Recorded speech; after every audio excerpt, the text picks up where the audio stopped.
నమస్తే. నా తెలంగాణలో ఉన్నటువంటి ఆర్యవైశ్య సోదరమణులు బంధుమిత్రులకందరికీ నమస్కరిస్తూ తెలియజేయనిదేమనగా, మరి ఈ నెల 13వ తారీఖున పార్లమెంట్ ఎన్నికలున్నాయి. 17 నియోజకవర్గాలలో పోటీ చేస్తున్నటువంటి అభ్యర్థులందరూ కూడా కాంగ్రెస్ పార్టీ ద్వారా మరి అత్యధిక మెజార్టీతో గెలవాలంటే మన వంతుగా ఆర్యవైశ్యులం అందరం కూడా కాంగ్రెస్ పార్టీ అభ్యర్థుల్ని గెలిపించుకోవాలి. వారికి మన అమూల్యమైనటువంటి ఓటును వేయాలి.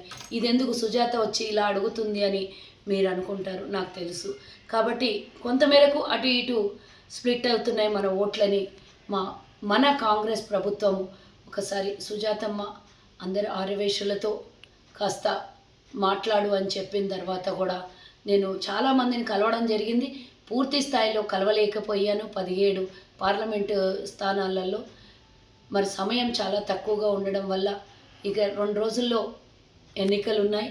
కాబట్టి ఇప్పుడు మీకు ఈ వీడియో రూపంలో నా మెసేజ్ని మీ గడప వద్దకు మీ దగ్గరికి చేరవేస్తున్నాను. దయచేసి ఈ వీడియో చూసిన తర్వాత మీ ఆలోచన అటు ఇటుగా ఉంటే మార్చుకోవాలని నేను కోరుతున్నాను. ఎందుకంటే మన అమూల్యమైన ఓటు, ఒక విలువైనటువంటి ఓటు ఎటుపడితే అటేస్తే మన కోసం కాకుండా మనందరి కోసం, సమాజం కోసం బాగుండాల్సినటువంటి అవసరం ఉంది. కాబట్టి విలువైనది, ఎంతో విలువైనది, కోట్లు ఇచ్చినా కొనుక్కోలేనటువంటి విలువైన ఓటు మనది. కాబట్టి ఈరోజు ఆర్యవైశ్యుల కోసమే ఎందుకు చెప్తున్నానంటే, కొంతమంది భ్రమలు బీజేపీ అది ఇది అంటున్నారు. కాబట్టి అలా కాదు, ఒక్కసారి ఆలోచించండి. మనం మన కోసం ఎప్పుడైనా ఏదైనా చేసుకోవచ్చు. ఆ ధర్మం, దేశం అవన్నీ వేరు. నిజంగానే వాస్తవాలకు అవి కావు. వాస్తవాలకు మనల్ని మన సామాజిక వర్గానికి ఎవరైతే బాగు చేస్తారో, ఎవరైతే మనకు అండగా నిలబడతారో వారి పక్కన మనం నిలబడాల్సినటువంటి అవసరం ఉన్నది. వారికి మనవంతు సహాయం అందించాల్సినటువంటి అవసరం ఉన్నది. సహాయం అంటే ఒక ఓటు. ఆ ఓటు, విలువైన ఓటుని మీరు మరి 13వ తారీఖున 17 మంది అభ్యర్థులకి మన ఆర్యవైశ్యులు వెయ్యాలని నేను కోరుతున్నాను. ఎందుకంటున్నా ఈ మాట అంటే, గతంలో 2009లో ఆర్యవైశ్యుల దేవాలయాల్ని కాపాడి ఉమ్మడి రాష్ట్రంలో రాజశేఖర్ రెడ్డి గారు మరి ఆస్తులన్నీ వేల కోట్ల రూపాయల విలువైన వందలాది దేవాలయాల్ని, కనికా పరమేశ్వరి దేవాలయాల్ని మనకు తిరిగి మనకే అప్పచెప్పి ఎండోమెంట్లో నుంచి విడిపించి జీవో పాస్ చేసినటువంటి ఘనకార్యము మరి కాంగ్రెస్ పార్టీది. ఆనాడు రోషయ్య గారి విన్నపం మేరకు, ఆర్యవైశ్యుల విన్నపం మేరకు మరి అంత మంచి ధర్మాన్ని కాపాడి ధర్మకర్తలుగా మనమే ఉంటూ ఆస్తుల్ని కూడా మనమే పరిరక్షించుకునే విధంగా కాంగ్రెస్ ప్రభుత్వం మరి ఆనాడు ముందుకొచ్చి మనకి ఇచ్చినటువంటి అరుదైన అవకాశం అది మనకు. మరి అలాగే 2023లో కాంగ్రెస్ ప్రభుత్వం తెలంగాణలో ఏర్పడిన ఎంబడే మన ఎన్నో ఏళ్ల కల సహకారం, మనం దశాబ్దాల కాలంగా కొట్లాడినటువంటి పేద ఆర్యవైశ్యులకు సంబంధించిన కార్పొరేషన్, మరి పేదవాళ్ళు మన దగ్గర ఉన్నటువంటి పేదవాళ్ళకి ఆర్థికంగా ఇబ్బందులున్నాయి. విద్య, వైద్యం, ఉపాధి పరంగా చాలా కింద స్థాయిలో ఉన్నటువంటి పేదవాళ్ళకి రెక్కాడితే కానీ డొక్కాడనటువంటి కుటుంబాలు ఎన్నో ఉన్నాయి.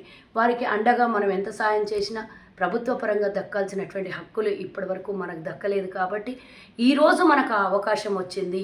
మేము 1000 కోట్లతో నిధులు అడిగినాం, ప్రభుత్వం ఏర్పడింది, కార్పొరేషన్ ప్రకటించింది ఎంబడే. కాబట్టి ఈ అవకాశం ఇచ్చినటువంటి ఆర్యవైశ్యులకు మరి నా వెనకాల ఉన్నటువంటి అమ్మవారు మనకి ఇచ్చినటువంటి ఈ అవకాశంగా భావించి తన బిడ్డల్ని కాపాడుకోవడం వాసవి మాతకు తెలుసు. కాబట్టి పేదలు ఉండొద్దు అని ఈరోజు ప్రభుత్వం మదిలో రావడం, ముఖ్యమంత్రి రేవంత్ రెడ్డి గారు అలాగే మంత్రివర్గం మన ఆర్యవైశ్య కార్పొరేషన్ని ప్రకటించినందుకు వారికి ధన్యవాదాలు తెలియజేస్తూ, మరి మనం ఆర్యవైశ్యులు అంటేనే మంచి మార్గంలో వెళ్ళేవాళ్ళు, సేవాభావంతో ఉన్నవాళ్ళు, గుళ్ళు, గోపురాలు, అన్న సత్రాలకు డొనేషన్లు ఇచ్చేవారు. అంతెందుకు ఎవరు కూడా ఎన్నికల్లో పోటీ చేస్తున్నారంటే వాళ్ళకి చందాలు ఇచ్చినటువంటి మన దాతృత్వం మనకు తెలుసు. కానీ ఈరోజు మనకి వచ్చినటువంటి ఒకే ఒక అవకాశం కార్పొరేషన్లో.